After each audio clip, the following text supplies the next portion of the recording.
Baik, Shalom Bapak Ibu yang diberkati Tuhan, kita jumpa kembali dalam FF Pusaka Filmon Wongso Fellowship, obrolan santai keluarga Allah. Malam hari ini kita akan bersama-sama kembali belajar firman Tuhan yang akan dibawakan oleh hambanya Pastor Doni Hermawanto dari Kupang, yang akan membawakan eksposisi 2 Timotius 3.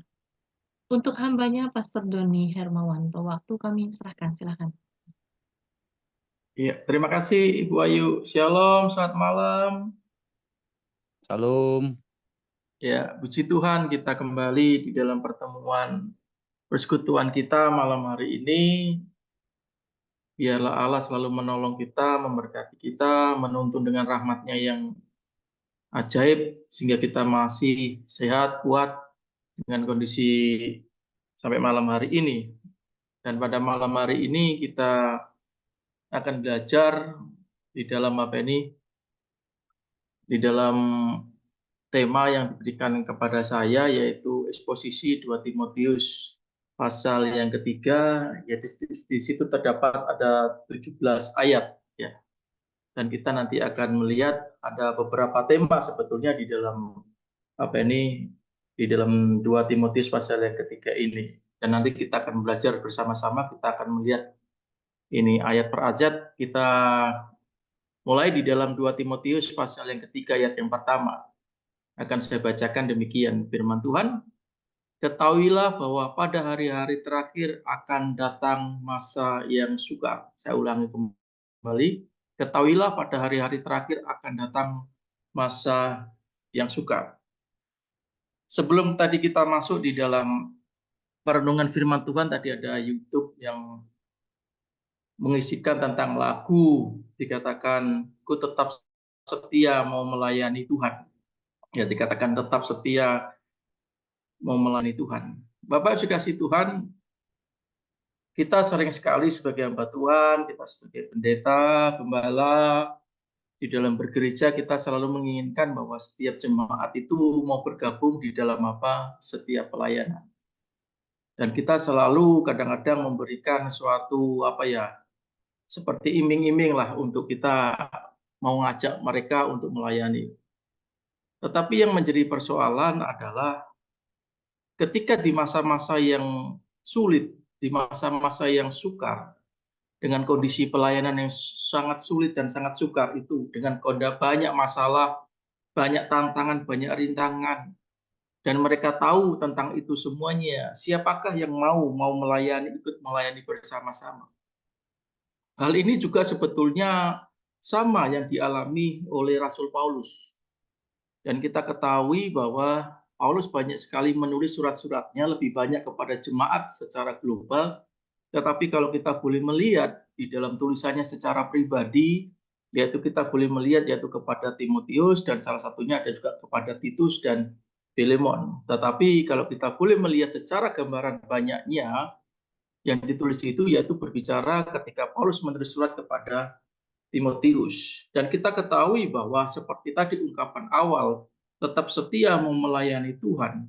Kalau kondisinya it's okay, kalau kondisinya baik, orang akan mudah kita ajak untuk melayani.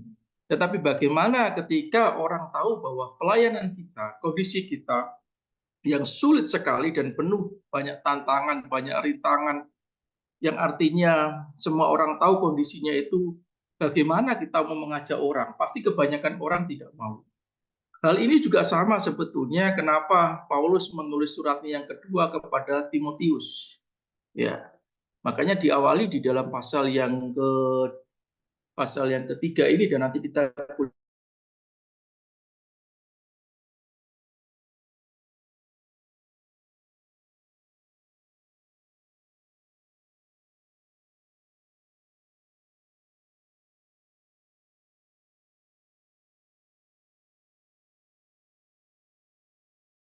mengajak karena dia pernah melihat bahwa dia punya murid yang namanya Timotius itu, dan dia juga memerlukan yang namanya bimbingan, dan dia menuliskan tulisannya inilah, surat inilah kepada Timotius, dan Paulus memberikan suatu gambaran yang nyata apa yang dialami, apa yang terjadi di dalam tulisannya kepada Timotius dengan kondisi seperti itu. Paulus tidak mereka-reka sehingga mau mengkamuflase kondisi daripada Timotius tentang pelayan, tidak.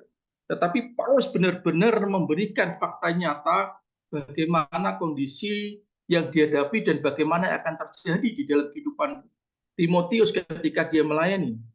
Makanya dikatakan di ayat yang pertama dikatakan bahwa ketahuilah bahwa hari-hari terakhir akan datang masa yang apa? Masa yang sukar.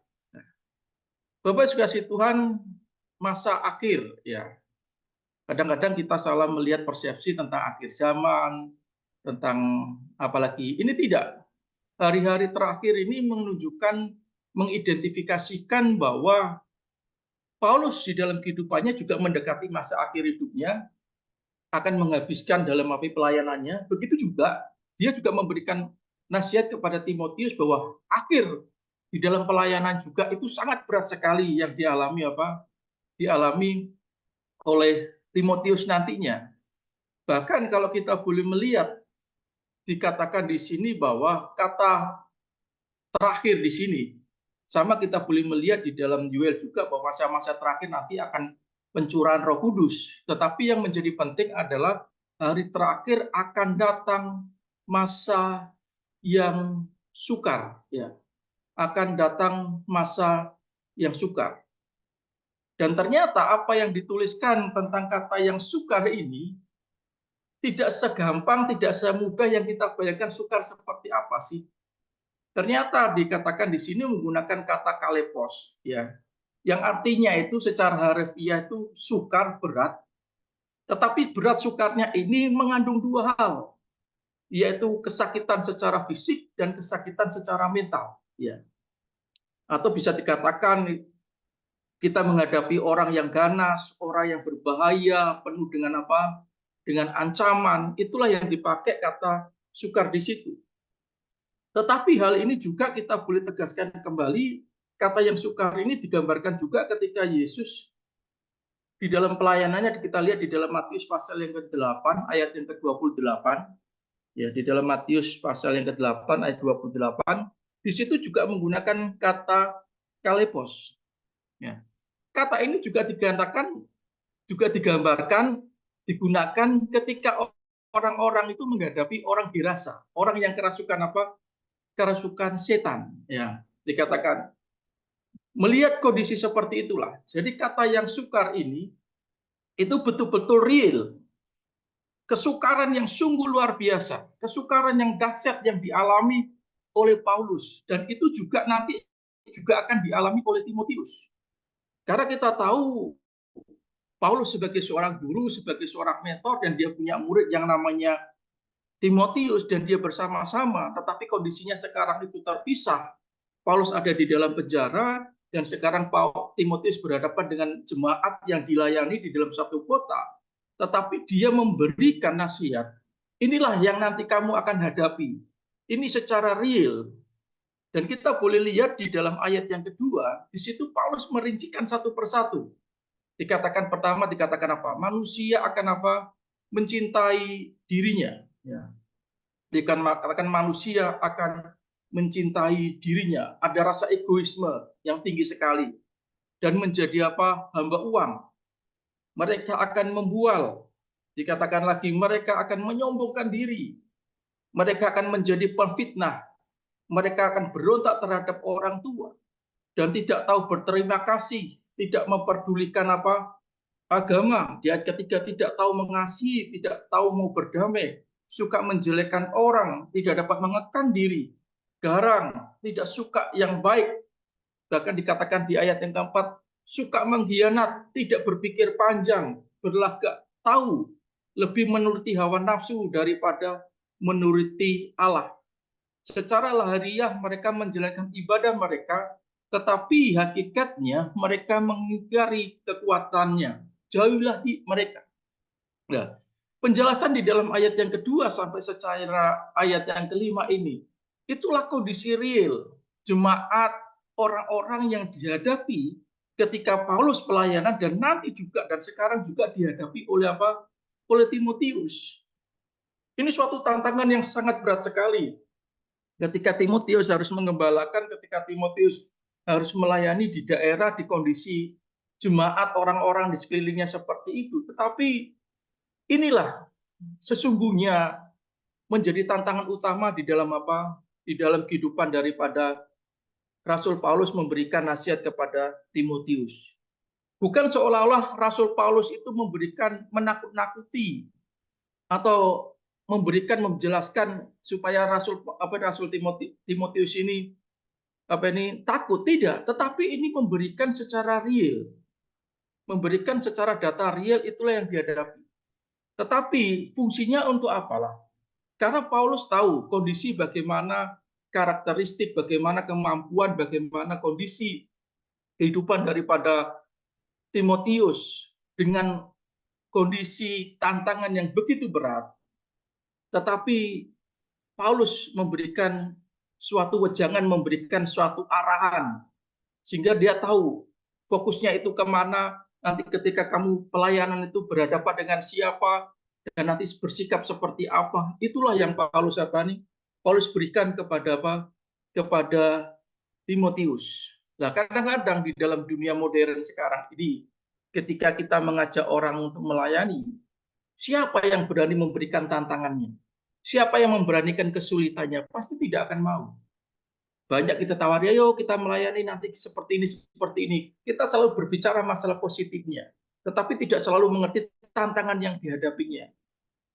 Karena kalau kita memberikan tantangan-tantangan, menjelaskan tentang kondisi yang akan kita layani, orang pasti tidak akan mau mengikuti pelayanan kita. Tetapi Paulus sebagai seorang rasul dan dia sebagai bertanggung jawab terhadap anak didiknya yang namanya Timotius, dia tidak mau melepaskan dengan sendirinya, tetapi dia tetap memberikan penguatan, tetap membimbing mereka dan tetap memberikan semangat kepada kehidupan kehidupan kepada Timotius ketika mereka melayani. Dan ini harapan daripada Paulus bahwa nantinya bahwa Timotius itu seperti tadi dikatakan, ku tetap setia mau melayani dengan kondisi seperti itu. Apalagi dikatakan di ayat yang ke-6. Sebab di antara mereka terdapat orang-orang yang menyelundup ke rumah orang lain dan menjerat perempuan-perempuan lemah yang syarat dengan dosa, dikuasai oleh berbagai-bagai nafsu. Jadi kondisi morality yang dihadapi jemaat-jemaat orang-orang yang dihadapi Timotius itu bukan hanya bermasalah di dalam dirinya sendiri, tetapi Timotius juga nantinya dan sekarang itu berhadapan dengan penyusup-penyusup, penyesat-penyesat yang ada di dalam lingkungan mereka. Ya, dan paling mudah adalah dikatakan di sini mereka ini mengejar orang-orang yang lemah, notabene dikatakan adalah perempuan-perempuan yang mudah dihasut, yang mudah diajak untuk melakukan tindakan-tindakan yang tidak baik. Jadi secara moral Paulus memberikan kondisi bahwa nanti orang yang kamu layani itu moralnya seperti ini, tetapi mereka bukan berdiam sendiri saja untuk dirinya sendiri, kejahatannya untuk dirinya sendiri, dosanya untuk dia sendiri, tetapi dia juga merajalela dengan semangatnya mereka untuk menjerat, mengajarkan ajaran-ajaran yang sesat, ajaran-ajaran yang tidak baik. Dikatakan apalagi yang ayat ke-7, yang walaupun selalu ingin diajar, namun tidak pernah dapat mengenal kebenaran. Ya, kebebalan yang sungguh luar biasa. Ya, bebal sungguh luar biasa yang dihadapi oleh Paulus maupun Timotius nantinya ketika dia melayani. Ya, inilah tantangan di dalam kehidupan kita di dalam akhir-akhir ini. Ya, banyak orang bebal. Banyak orang yang mengerti kebenaran tetapi tidak mau. Bahkan dikatakan disamakan seperti begini. Di ayat yang ke-8. Kebebalannya itu disamakan dengan sama seperti Yanes dan Yambres. Menentang Musa, demikian juga mereka menentang kebenaran. Akal mereka bobrok dan iman mereka tidak tahan uji. Tetapi sesudah pasti mereka tidak akan lebih maju. Karena seperti dalam hal Yanes dan Yambres, kebodohan mereka pun nyata bagi semua orang. Bapak kasih Tuhan, kalau kita boleh melihat di dalam ayat yang ke-8 dan ke-9 ini, kata Yanes dan Yambres itu cuma muncul di dalam teks Timotius ini. Tetapi dikatakan di situ sebetulnya jelas sekali dikatakan Yanes dan Yabres menentang Musa. Tetapi di dalam kitab Pentateuch, di dalam peristiwa Musa di Mesir, nama orang ini tidak muncul. Tetapi di dalam teks-teks apokrifa, di dalam teks-teks yang lain, yang pendukung-pendukung yang lain, bahwa dijelaskan bahwa ketika Musa itu berhadapan dengan Firaun, ketika dia mujizat tentang tongkatnya menjadi ular, dan di situ juga kita boleh melihat bahwa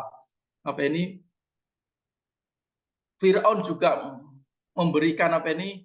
memberikan orang yang ahli sihir, ya, atau ahli sihir juga di situ dikatakan diutuslah ahli sihir, dan namanya itu adalah Yanes dan Yabres.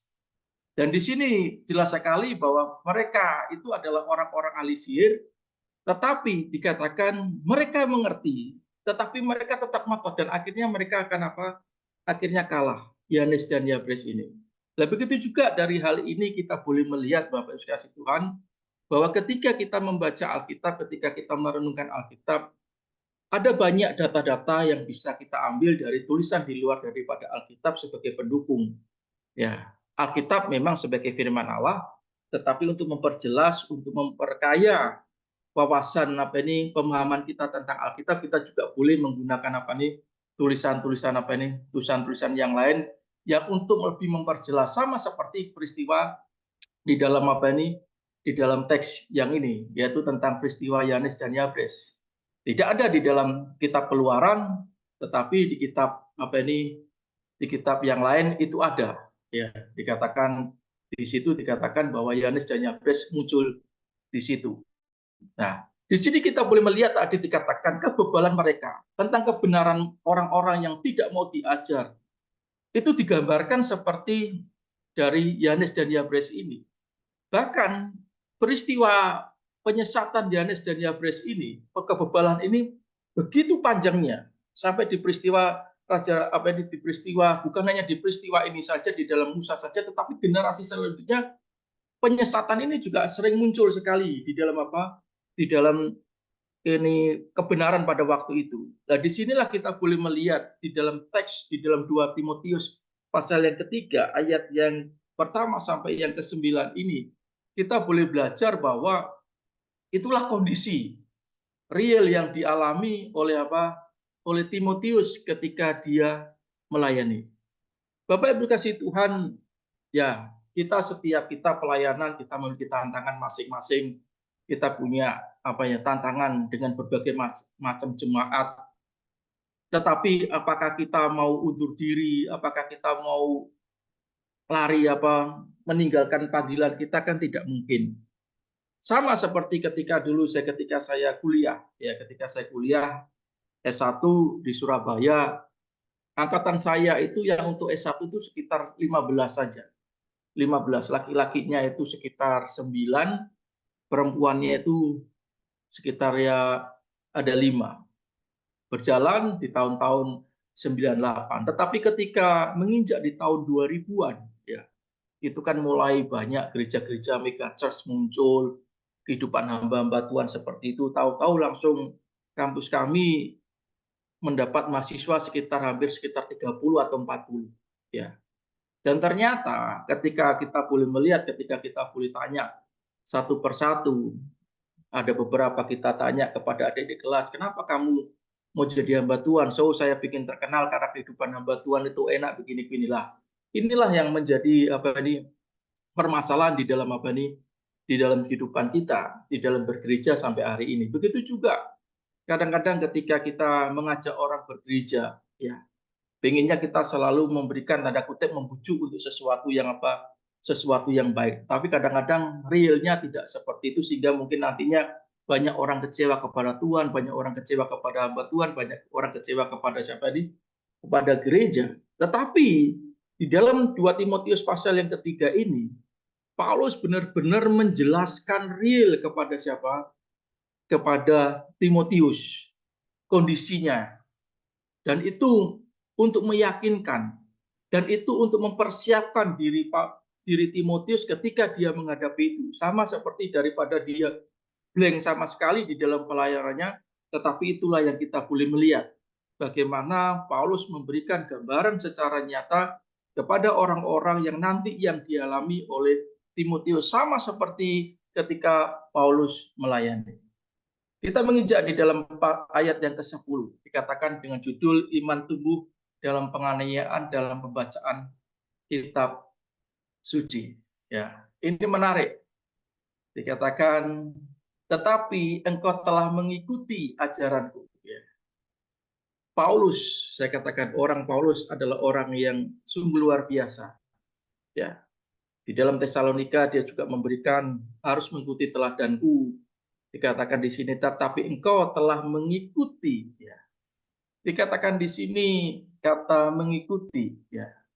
Mengikuti itu mengatakan bahwa artinya bukan hanya bersama-sama saja, bukan hanya sekilas tahu dan tahu saja, tetapi di sini dikatakan bahwa Timotius itu mengerti betul bagaimana kehidupan secara real seorang gurunya yang namanya Paulus itu. Jadi dia tahu betul siapa itu siapa itu Paulus. Bahkan kata mengikuti ini sama seperti kalau kita buka di dalam Lukas pasal yang pertama ayat yang ketiga. Kita buka kata yang sama, dikatakan di dalam Lukas pasal yang pertama ayat yang ketiga, saya bacakan. Karena itu setelah aku menyelidiki segala peristiwa itu dengan seksama dari asal mulanya, aku mengambil keputusan untuk membukanya dengan teratur. Bagimu dikatakan apa? Menyelidiki segala peristiwa dengan apa? Seksama. Jadi memang di dalam ayat yang pertama sampai yang ke-9 tadi, Paulus menjelaskan tentang bagaimana kondisi tantangan yang dihadapi oleh Timotius nantinya. Tetapi di sini ayat yang ke-10, Paulus memberikan penguatan melalui contoh dirinya, dikatakan, tetapi engkau telah mengikuti. Ya. Jadi ini loh, gurumu itu seperti ini. Yang membimbing kamu ini seperti ini. Mentor kamu itu seperti ini. Dan dia tahu betul itu Timotius. Bagaimana kondisi, bagaimana apa yang dialami oleh Paulus selama pelayanannya. Dan di mana-mana dia selalu diajak. Ya, kadang-kadang kita sekarang itu ada istilah dalam tanda kutip rohani yang tidak jelas. Oh, dia itu anak rohani saya. Oh, dia itu bapak rohani saya.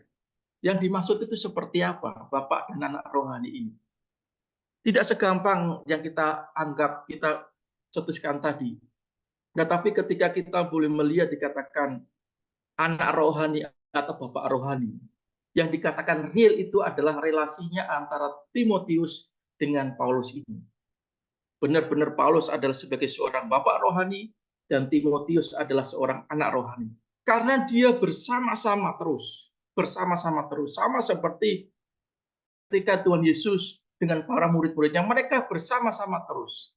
Dan inilah salah satu contoh mentori yang sangat jelas sekali, satu pemuritan yang sangat jelas sekali, model pemuritan yang sangat ideal sekali. Bagaimana ketika kita menginjili di daerah tertentu, bukan kita datang satu minggu kita hilang, tidak. Tetapi ketika kita berani menginjili, ketika kita berani terjun ke daerah yang baru, dan di situ kita menemukan orang yang patut kita kader, dan di situ kita mau mengader mereka sampai berhasil, sampai tuntas. Itulah yang digambarkan Paulus kepada Timotius. Dikatakan, tetapi engkau telah mengikuti ajaranku. Ya, dikatakan ajaran di sini jelas sekali bagaimana Paulus mengajar, bagaimana pendirian, bagaimana mengerti tentang apa nih tulisan-tulisan apa nih Paulus tentang ajarannya mereka. Ya, kita tahu Paulus itu bukan orang sembarang, dia adalah orang yang sangat hebat dan dia menguasai akan hukum Taurat, dia mengerti semuanya tentang apa ini kekristenan, keimanan, tentang hukum Taurat, dia mengerti itu semua. Jadi Timotius diajar, ini loh ajaranku itu seperti ini. Pahami semuanya, mengerti semua secara doktrinal, secara keilmuan, secara penguasaan materi, itu yang dilihat oleh Timotius di dalam kehidupan Rasul Paulus. Begitu juga dikatakan cara hidup, ya. Cara hidup, bagaimana kehidupan daripada pada Paulus jelas sekali, ya. Di mana-mana Paulus hidup, bagaimana caranya Paulus melayani, Kalau kita kemarin boleh melihat, Paulus sering sekali mengatakan ketika dia melayani ke suatu daerah, ketika daerah itu tidak mensupport dirinya, dia tidak menjadi beban bagi orang-orang di sekitarnya. Tetapi dengan kemampuan yang dimilikinya, dengan apa yang dipunyainya, itulah yang dipakai oleh Rasul Paulus ketika dia harus melayani. Kehadirannya bukan menjadi beban bagi orang-orang yang dilayani. Memang itu sebetulnya punya hak, tetapi bagi dia, ketika melihat kondisi seperti itu, dia tidak membebani orang-orang yang dilayani. Itulah yang kedua, yang dilihat daripada apa? Daripada Rasul Paulus yang ingin ditunjukkan kepada apa? Kepada Timotius, bukan berbicara masalah doktrinal, bukan berbicara masalah ajaran, tetapi mengenai akan hidupnya dia. Ya, dikatakan yang ketiga, dikatakan pendirian. Ya, pendirian. Kata pendirian di sini sebetulnya lebih tepatnya itu diterjemahkan dengan namanya tujuan. Ya, Paulus mengerti tujuan hidupnya itu seperti apa. Ya, sama seperti ketika kita dipanggil Tuhan. Oh, kamu nanti dipanggil untuk melayani. Kita tahu tujuan kita melayani apa. Tuhan ngasih apa di dalam kehidupan kita ketika kita dipanggil untuk melayani. Hal ini juga kalau kita boleh melihat di dalam kehidupan Rasul Paulus yang awal pertama kali, kalau kita buka di dalam Kisah Para Rasul. Bagaimana ketika Paulus mendapat penglihatan dan dia ketemu dengan Allah. Paulus, Saulus, Saulus, mengapa engkau menganiaya aku? Tetapi dengan jelas di situ Tuhan memberikan visi kepada Paulus bahwa nanti engkau akan menjadi seorang hamba Tuhan, tetapi banyak sekali penderitaan yang kamu alami. Tetapi engkau akan menjadi rasul bagi bangsa-bangsa. Nah, itulah destiny, itulah tujuan daripada Allah memanggil daripada apa? Daripada Paulus ini ketika dia melayani, dikatakan cara hidupnya, pendiriannya atau tujuannya. Dia mengerti fokusnya ketika dia melayani. Kemana arah tujuannya? Itu yang diajarkan juga, yang ingin ditunjukkan juga kepada Timotius sebagai anak didiknya. Dikatakan di sini yang selanjutnya tentang iman. Ya, iman itu bukan berbicara masalah kita berdoa, kita beriman, tidak. Tetapi bagaimana kesetiaan daripada Rasul Paulus. Ya, kalau kita masalah kesetiaan, kita tidak usah meragukan bagaimana kesetiaan daripada Rasul Paulus ketika dia melayani. Berapa kali dia karam kapal, berapa kali dia digigit ular, berapa kali dia masuk penjara, tetapi dia tetap setia. Imannya ditunjukkan, dia tidak pernah meninggalkan akan pelayanannya. Dia tidak meninggalkan akan keimanannya. Kadang-kadang ketika kita berjemaat, sering sekali tanya, Pak, kenapa kita nggak mau melayani lagi? Oh, saya kecewa. Ya, berarti tidak ada namanya kesetiaan di dalam pelayanan. Karena kita selalu berpikir bahwa di dalam otak pikiran kita, tanda kutip, kalau kita melayani kita pasti enak secara jasmani. Lah itu tujuan yang salah, seperti tadi pendirian yang salah ketika kita melayani Tuhan. Kalau kita boleh melihat di dalam teks Alkitab kita, ya, siapa di dalam teks Alkitab kita yang melayani yang enak secara jasmani? Tidak ada sebetulnya. Tetapi itu sebetulnya gambaran di dalam kehidupan kita. Ketika kita melayani, nanti mungkin secara jasmani kita rasanya tidak enak. Dengan banyak tantangan, banyak siksaan seperti itu yang dialami, itu tidak masalah. Tetapi disinilah yang ditunjukkan oleh apa? Oleh Rasul Paulus kepada Timotius, bahwa ketekunan itu menjadi kesetiaan. Itu menjadi dasar yang penting sekali ketika kita melayani. Dalam kondisi apapun tetap setia untuk melayani, seperti tadi pujianku, tetap setia untuk melayani. Yang selanjutnya adalah berbicara masalah kesabaran. Ya. Kesabaranku, kasihku, dan ketekunanku. Ya. Memang berat, saya katakan.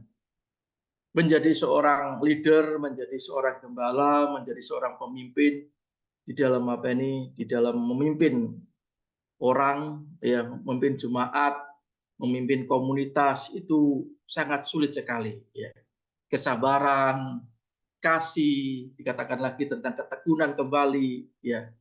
Karena ini semuanya bukan berbicara masalah sesuatu yang enak, tetapi menghadapi kesabaran, kasih, ketekunan ini yang dilandasi dengan kondisi jemaat yang penuh dengan banyak tantangan seperti tadi yang di ayat yang pertama sampai yang ke-9 tadi.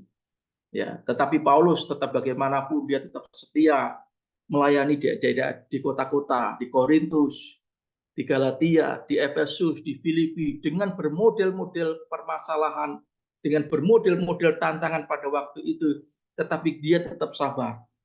Bahkan kalau kita boleh melihat di dalam teks di dalam kitab Galatia, di situ Paulus mengatakan bahwa Galatia adalah orang-orang yang bodoh. Itu mungkin karakter daripada Paulus, mungkin dengan muncul kata bodoh itu, tetapi dia tetap sabar untuk melayani, untuk membimbing, untuk menasihati, untuk mengarahkan kepada umat-umat yang umat-umat yang dipimpinnya pada waktu itu. Begitu juga di dalam kehidupan kita modern hari ini, tantangan kita hari ini. Menjadi seorang gembala itu bukan sesuatu yang sesuatu yang gampang. Bahkan Yesus pun pernah memberikan perumpamaan, domba-domba yang baik yang 99 itu boleh ditaruh situ, tapi dia tetap mencari domba satu yang tersesat ini. Dan ini juga kita sebagai seorang jemaat atau sebagai seorang pengurus gereja, ya marilah kita dukung para gembala kita sehingga dia tetap melayani dengan kesabaran, dengan kasih, dengan ketekunan yang sungguh luar biasa, sama seperti yang dihadapi oleh Paulus pada waktu itu. Karena kita yakin percaya, kita tahu gembala kita tidak mungkin akan mampu dengan sendirinya, tetapi pasti ada banyak-banyak penopang yang menopang akan pelayanan gembala kita, gereja kita, sehingga semuanya boleh berjalan dengan baik. Sama seperti ketika Musa, ya di sebelahnya kirinya ada Hud dan ini, dia ditopang oleh dua orang rekan kerjanya, sehingga tetap kuat di dalam pelayanan ketika Musa berperang pada waktu itu. Sehingga kalau tangannya tetap terangkat bahwa tentara Israel maju menang, tetapi ketika topangan tangannya itu mulai menurun, kekuatannya mulai menurun. Nah, disitulah fungsi kita, mungkin kita sebagai jemaat, kita sebagai pengurus gereja, kita juga boleh mengambil peran di sini, bahwa gembala kita, leader kita, pimpin kita, dengan banyak tantangan, dengan banyak persoalan yang dihadapi dalam pelayanan, kita boleh mendukung, kita boleh menjadi tim yang kuat di dalam di dalam pelayanan. Ini juga gambaran nasihat yang ingin ditujukan kepada siapa? Kepada Timotius terhadap dirinya pada Paulus itu. Ya. Nanti kalau kamu mengalami seperti ini, lihat saya tetap setia, saya tetap memiliki iman. Engkau tetap memberikan ajaran yang baik kepada dirinya. Bahkan dikatakan di ayat 11, engkau telah menderita penganiayaan dan sesara seperti yang pula aku derita di Antioquia dan di Ikonium dan di Listra. Semua penganiayaan ini kuderita dan Tuhan telah melepaskan aku daripadanya. Dikatakan engkau telah ikut menderita. Timotius pun pernah juga menderita dan sengsara, sama seperti yang dialami oleh Paulus. Tetapi yang menjadi problem adalah dulu menderitanya itu dia dengan Paulus ada seorang leadernya pada waktu itu. Tetapi sekarang Timotius itu nanti dia akan sendiri. Dia akan sendiri. Kalau dulunya dia menderita dengan Paulus, namanya menderita bersama-sama, it's okay. Tetapi nanti kalau dia sendiri bagaimana? Karena memang kondisinya nanti Timotius dan waktu dia menerima surat ini, dia kondisinya sendirian. Tetapi di ending, di dalam kalimat yang terakhir dikatakan, semua penganiayaan itu kuderita dan Tuhan telah melepaskan aku daripadanya. Penderitaan ada, penganiayaan ada, tetapi Tuhan tetap menyertai, Tuhan tetap menolong itu semuanya. Dan ini yang menjadi spirit, nasihat, penguatan kepada Timotius. Dulunya mungkin kamu bersama-sama dengan saya, tetapi kalau kamu sendiri, kamu tidak sendirian. Tetapi ada Allah yang berimmanuel, Allah yang selalu memberikan penguatan, Allah yang selalu mendorong, tetap memberikan penghiburan ketika kamu mengalami tantangan dan penderitaan ketika kamu melayani. Di ayat ke-12 dikatakan apa? Memang setiap orang yang mau beribadah di dalam Kristus Yesus akan menderita aniaya. Ya memang kondisinya kalau kita boleh melihat kondisi pelayanan Paulus dan Timotius pada waktu itu seperti itu. Sedangkan orang yang jahat dan penipu akan bertambah jahat. Mereka menyesatkan dan disesatkan. Tetapi dikatakan sini apa? Di ayat 14, tetapi hendaklah engkau tetap berpegang pada kebenaran yang telah engkau terima dan engkau yakini, dengan selalu mengingat orang yang telah mengajarkannya kepada kamu. Ya. Di sini Paulus ingin memfeedback bagaimana pendidikan iman sejak kecil. Ya.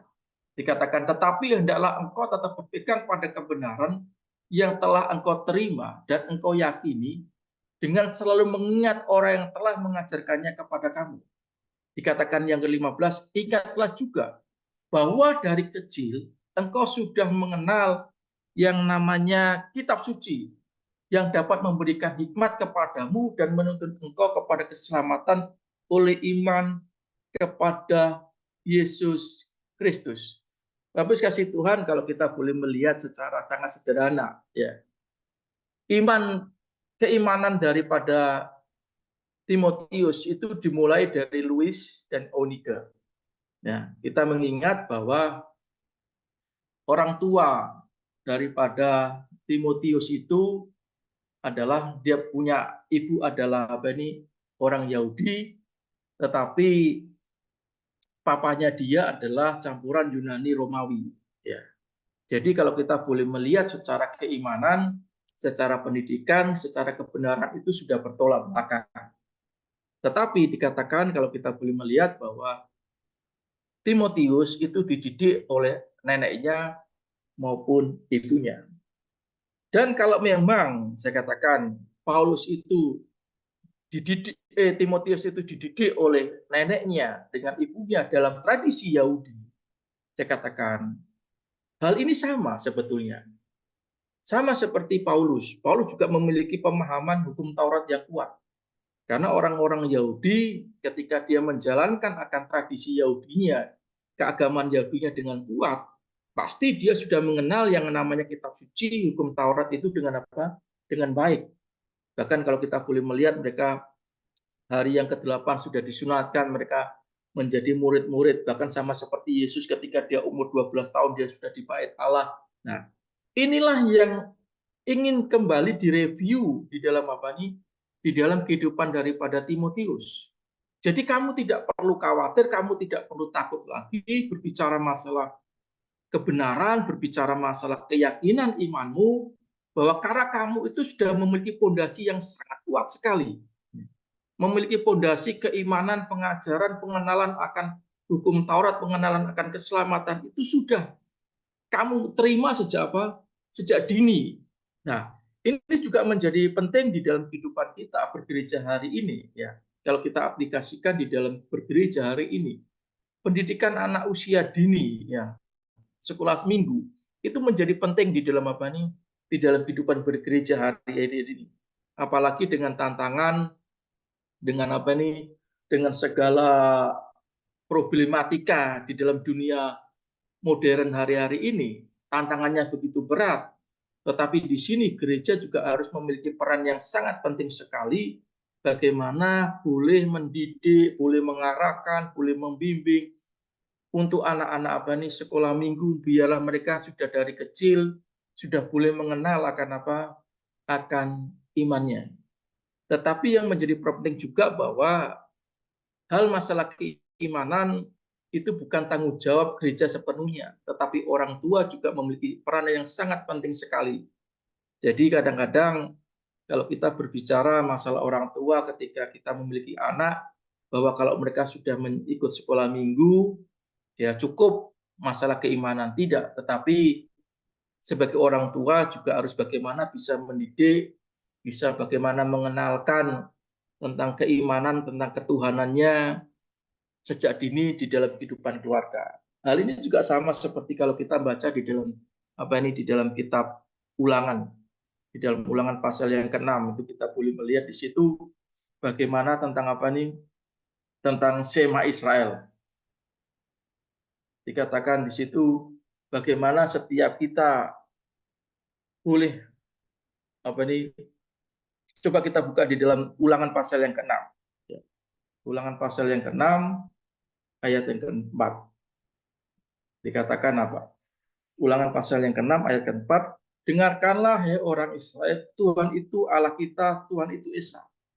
Jadi sudah dikenalkan tentang konsep ketuhanan. Dikatakan lagi, kasihlah Tuhan Allahmu dengan segenap hatimu, dan dengan segenap jiwamu, dan dengan segenap kekuatanmu. Ya, ini sudah jelas berbicara tadi masalah Tuhan yang esa, Tuhan yang tunggal, tetapi bagaimana kita mengasihi Tuhan sudah dijelaskan, mengasihi dengan hati, dengan jiwa, dengan kekuatan. Apa yang kuperintahkan kepadamu pada hari ini haruslah engkau perhatikan. Dikatakan ketujuh. Haruslah engkau mengajarkannya apa? Berulang-ulang kepada anak-anakmu dan membicarakannya apabila engkau duduk di rumahmu, apabila engkau sedang dalam perjalanan, apabila engkau berbaring, dan apabila engkau bangun. Haruslah juga engkau mengikatnya sebagai tanda pada tanganmu, dan haruslah itu menjadi lambang di dahimu.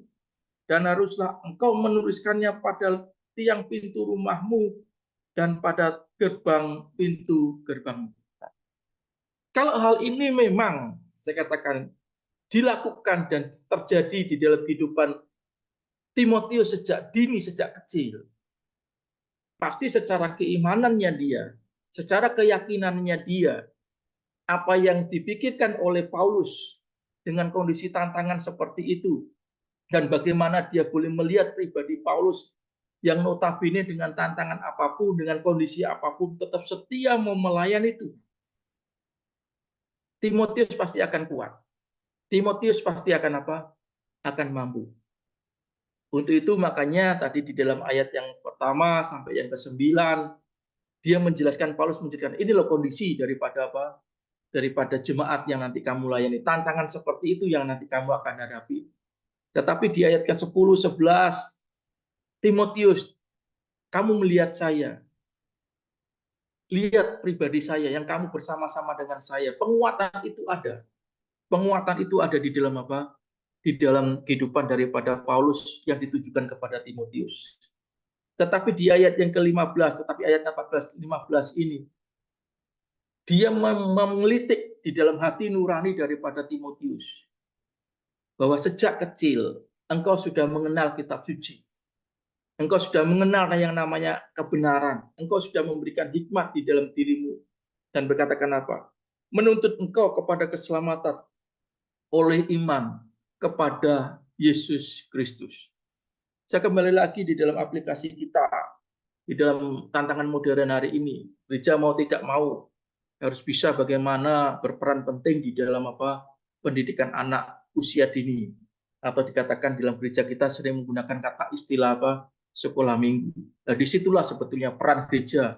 Dengan tantangan zaman seperti ini kita memupuk, memberikan fondasi-fondasi iman yang benar, pengajaran-pengajaran yang benar tentang Allah kita seperti apa, bagaimana kita mengasihi Allah kita, bagaimana kita mengasihi diri kita sendiri, dan itu terus diajarkan berulang-ulang baik di dalam gereja maupun di dalam setiap keluarga Kristen, sehingga kita pastinya akan memunculkan orang-orang yang militan sama seperti yang dialami oleh Timotius kalau kita baca di dalam teksnya pada malam hari ini. Dikatakan yang selanjutnya di ayat 16, segala tulisan yang diilhamkan Allah memang bermanfaat untuk mengajar, untuk menyatakan kesalahan, untuk memperbaiki kelakuan, dan untuk mendidik orang dalam kebenaran.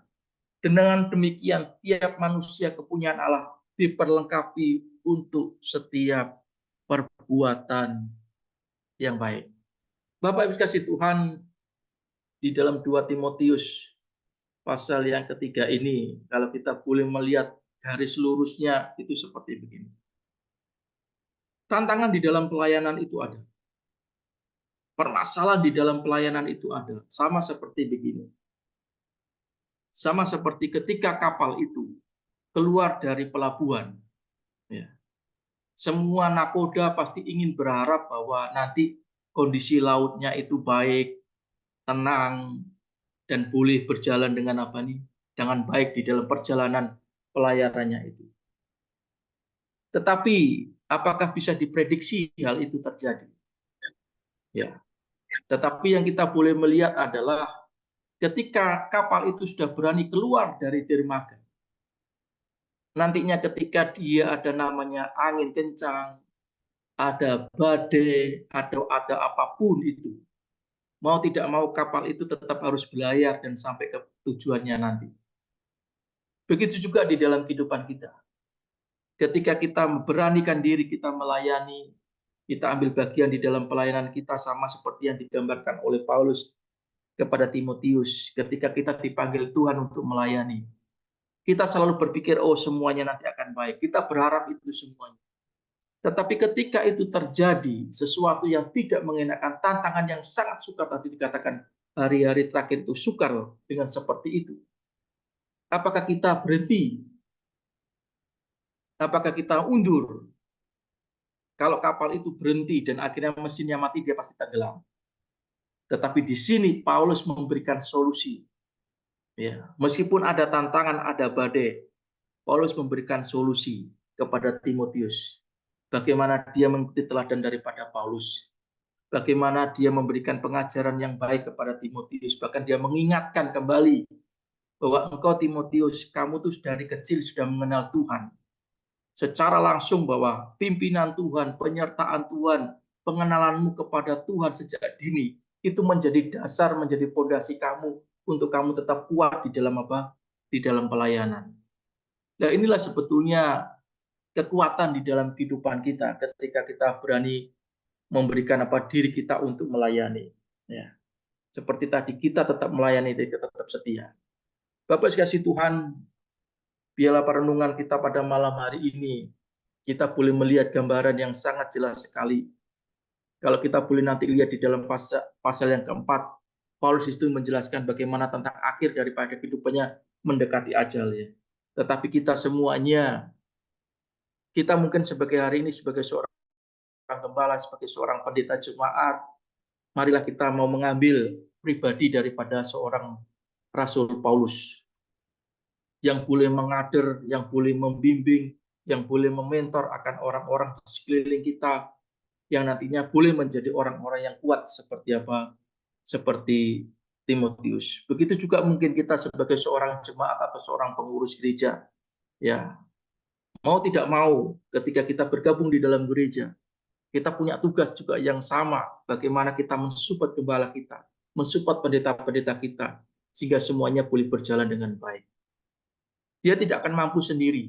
Dia membutuhkan orang-orang sekelilingnya untuk mensupport, mendukung di dalam pelayanan mereka. Hal ini sama, Paulus dan Timotius menjadi seorang bapak rohani dan menjadi anak rohani. Tetapi yang namanya anak rohani bagaimanapun ada waktunya, nanti akan berjalan sendiri. Dan biarlah kita juga semuanya pada hari ini, pada malam hari ini, biarlah Tuhan menolong kita, Tuhan memberkati kita, dan biarlah kita tetap kuat untuk menjalani meskipun tantangan begitu berat, tetapi Allah selalu memberikan yang terbaik, bahkan dikatakan di ayat ke-17 sangat sungguh luar biasa.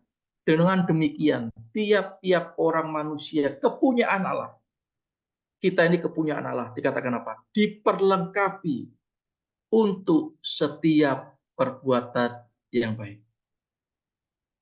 Suatu ayat yang sungguh luar biasa. Kita ini diperlengkapi oleh Allah untuk setiap perbuatan yang baik, sekecil apapun itu. Bahkan Yesus pun mengatakan apa? Kalau kita ngasih air 1 gelas pun, Tuhan membalas kepada kita. Biarlah kebaikan kita boleh kita lakukan di dalam gereja kita, di dalam keluarga kita, di dalam pelayanan kita, di dalam lingkungan masyarakat kita. Karena kita adalah kepunyaan Allah. Tuhan memberkati firman-Nya. Amin. Saya kembalikan kepada pimpinan pada malam hari ini. Amin. Amin, thank you. Tuhan Yesus memberkati. Terima kasih untuk Pastor Doni Hermawanto yang sudah menyampaikan firman Tuhan. Bapak Ibu, kita akan masuk ke diskusi. Saya berikan waktu kalau ada pertanyaan atau tambahan dari Bapak Ibu sekalian. Silakan.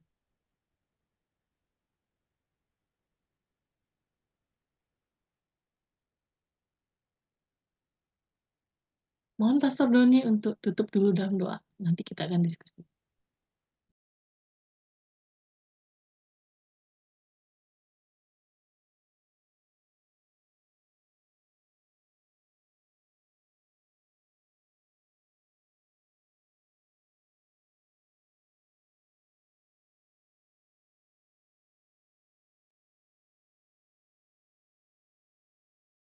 Ada Bapak Ibu? Pak Indra, silakan Pak Indra. Menyimak dulu, Bu. Baik. Terima kasih, Pastor Doni. Biasanya Pak Indro banyak inspirasi. Pas, Pak Pendeta Wilson silakan. Setelah itu Pak Pendeta Leo Robi. Terima kasih Bu Ayu, Pastor Doni, terima kasih. Ngikutin dulu ya. Baik. Pak Robi dulu mungkin. Baik. Mari Pak Silakan Robi. Pak Leo Robi. Pastor Leo Robi silakan. Oh iya Ibu, tidak ada pertanyaan Bu. Sudah jelas. Sudah hafal gerakannya Pak Leo Robi? Gimana Ibu? Gerakan Oh, sudah. dance-nya udah hafal? Diajarin sama Pak Freddy tadi. Mantap ya. Iya Bu, luar biasa pokoknya. Oh, Pak Iso. Saya perhatikan langkah-langkahnya biar bisa ngikutin. Ternyata nggak bisa. Iya. Harus belajarnya harus praktek kayaknya. Praktek ya. Luar biasa. Iya, luar biasa. Ya Ibu. Sorry. Mak Hong silakan. Ya, Bu Ayu, saya cuma mendengarkan belajar. Terima kasih. Cici. Bu Christine. Silakan. Ya, Pak. Temannya udah Baik. Bu Lydia, silakan Bu. ada Bu Ayu, makasih untuk firman-Nya Pak. Baik. Makasih Bu Lydia. Ya, sedikit barangkali, Bu Ayu. Silakan Pak Indra. Nah, saya nunggu-nunggu dari Pak Indra.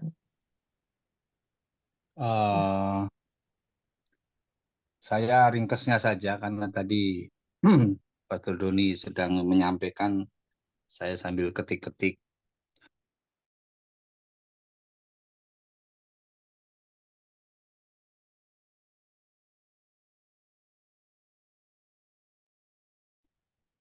Suaranya kurang keras Bu Ayu. Belum.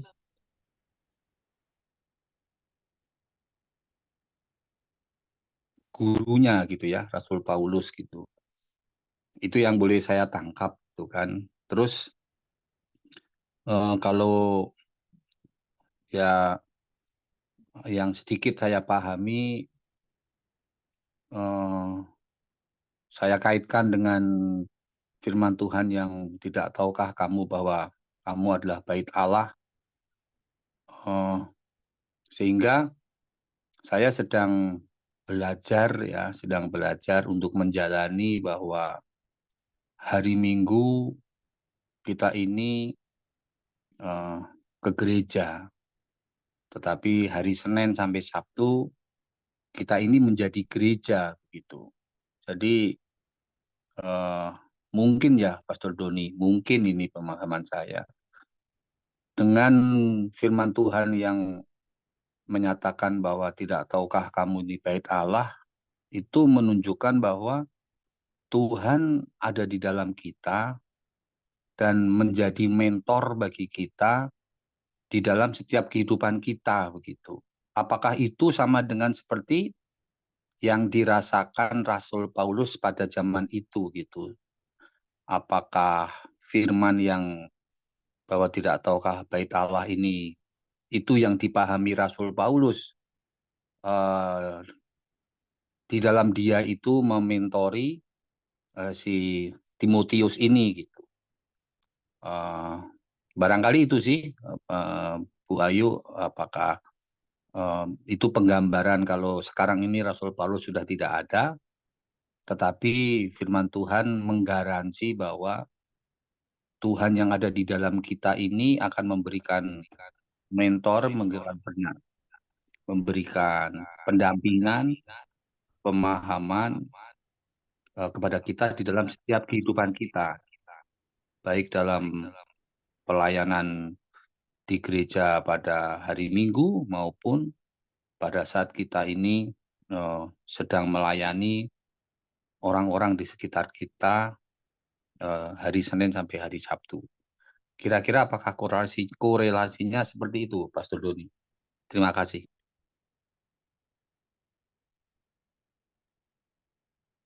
Ya, terima kasih Pak untuk sharingnya. Jadi kalau kita boleh melihat secara nyata hari-hari ini di dalam prinsip pemuritan itu menjadi penting. Ada yang namanya mentor dan ada namanya anak yang dimentor. Tapi begitu juga di dalam gereja hari-hari ini itu juga harus menjadi penting karena gereja itu mempunyai otoritas, gereja itu mempunyai peran yang sangat penting bagaimana membina, bagaimana mendidik daripada setiap orang-orang baik itu pelayan maupun jemaat. Nah, disinilah pentingnya sekali di dalam bergereja itu bagaimana ada yang namanya sharing, ya, adanya namanya dikatakan ada namanya mengingatkan, ada namanya mengajar, ya. Tetapi kalau kita dikatakan tadi seperti bait Allah, ya kita diajar sendiri. Kita nanti tidak mengerti ukurannya. Makanya sekarang ini kita memiliki mentor yang baik, mentor yang tanda kutip ya, mentor yang apa ini yang bisa mendidik kita dengan baik secara ajaran, secara keyakinan, secara ketekunan itu menjadi penting. Karena kalau tidak, nanti kita akan menjadi murid-murid yang apa ini yang salah kaprah. Nah ini sebetulnya bagi kita adalah bagi pendeta-pendeta, bagi hamba-hamba Tuhan, peristiwa Paulus dengan Timotius itu gambaran yang sangat penting sekali. Bagaimana metode pemuritan yang benar, bagaimana kaderisasi yang kaderisasi yang benar di dalam gereja. Karena tidak mau ketika kita memberikan ada suatu figur yang salah, figur yang mengajarkan yang tidak benar, dan itu akan diikuti oleh banyak orang, akhirnya kita akan banyak sekali akan memberikan apa tanda kutip menyesatkan apa nih banyak orang itu. Nah, sebetulnya penting sekali kita sekarang hari ini adalah kita semuanya bergereja. Kita semuanya pasti punya leader, punya pimpinan, punya komunitas di dalam gereja. Dan di dalam gereja itulah sebetulnya kita saling di dalam pembinaan, bagaimana kita dibina melalui kebenaran firman Tuhan, kita juga boleh melihat figur akan pemimpin kita, bagaimana tentang ajarannya, bagaimana tentang hidupnya. Ini yang menjadi panutan, menjadi contoh di dalam kehidupan kita.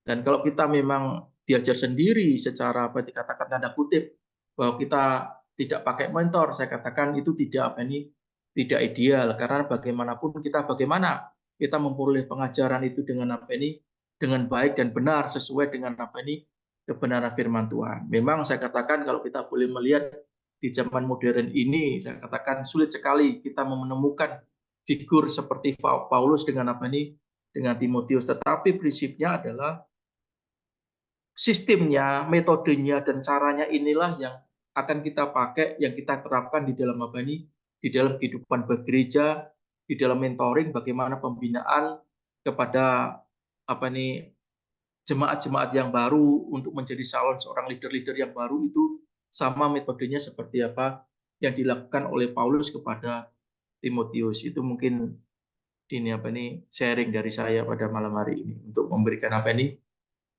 tambahan kepada Bapak. Makasih Bapak.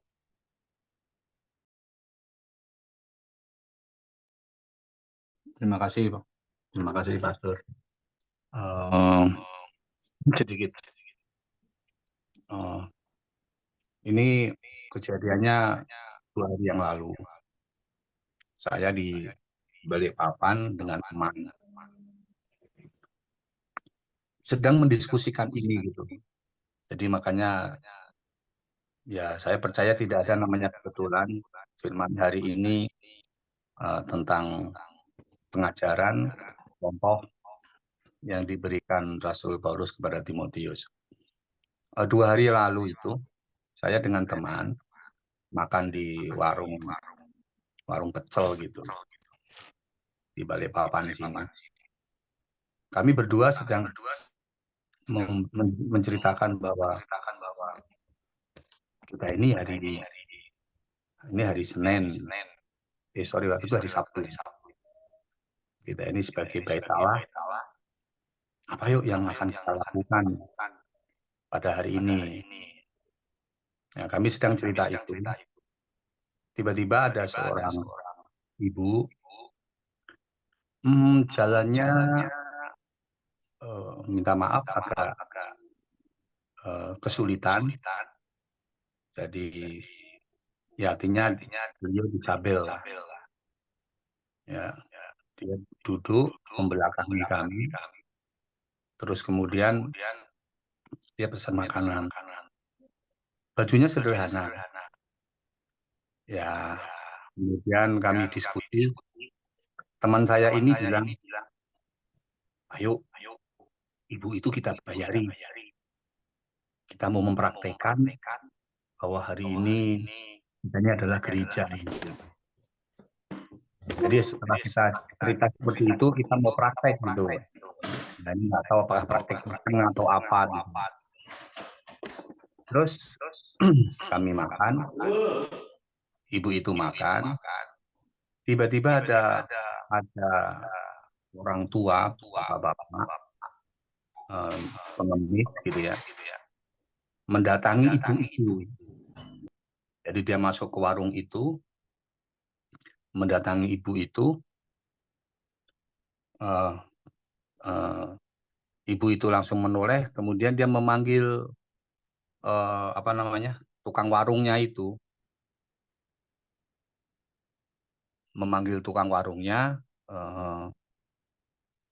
tolong kasih makan bapak ini. Terus bapak itu bilang boleh dibungkus gitu. Nah, apakah suara saya terdengar? Jelas Pak, jelas. Pak Indra. Dengar. Ya. Terus ibu itu memesankan nasi untuk bapak ini. Terus teman saya, waduh, terlambat ini. Kita mau memberkati ibu itu, ternyata ibu itu malah menraktir ini bapak pengemis gitu kan. Nah, terus akhirnya teman saya ini, wih, kita jangan kalah ini. Kan kita sudah punya niat. Akhirnya cepat-cepat dia makan. Pokoknya cepat-cepat dia makan. Terus dia segera ke kasir. Dia sampaikan sama kasir, itu bapak, itu ibu, dan kami semua saya yang bayar. Tapi jangan kasih tahu itu ibu. Gitu. Saya nggak mau kalah untuk mentraktir ibu ini, kok ibu ini malah traktir orang lain. Jadi ini saya terberkati ya dengan kejadian itu gitu ya, bahwa dia mau menganggap kasihan pada seorang ibu yang disabel, tetapi ibu itu bahkan duluan memberikan kasih kepada seorang pengemis, dan ini teman tidak mau kalah.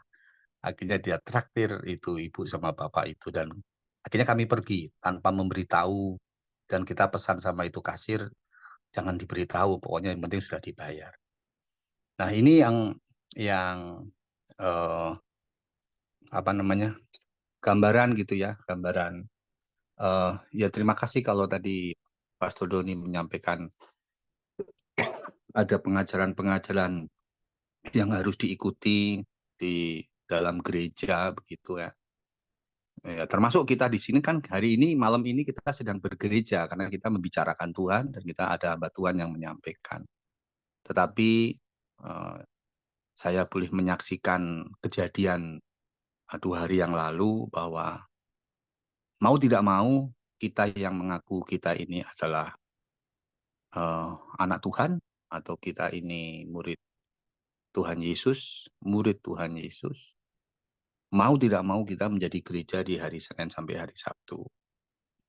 Dan saya yakin hari ini tidak kebetulan kita cerita tentang pengajaran, dan kalau boleh saya mengkorelasikan bahwa hari Sabtu lalu kami sedang mendapatkan pelajaran itu gitu.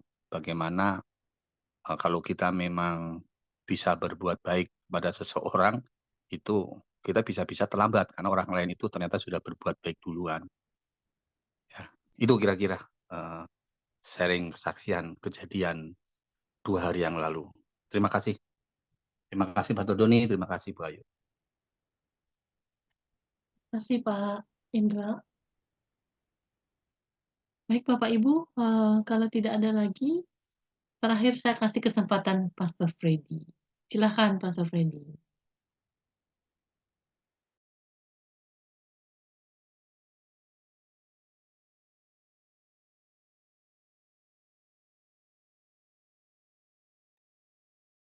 Pastor Freddy ada?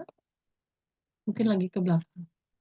Baik, kita akan tutup dulu di dalam doa. Saya mohon kesediaan Pastor Doni untuk menutup sesi 1 ini dalam doa. Setelah itu kita akan lanjutkan sesi 2. Ya, kita satu dalam doa, kita tundukkan kepala kita, tutupkan mata kita.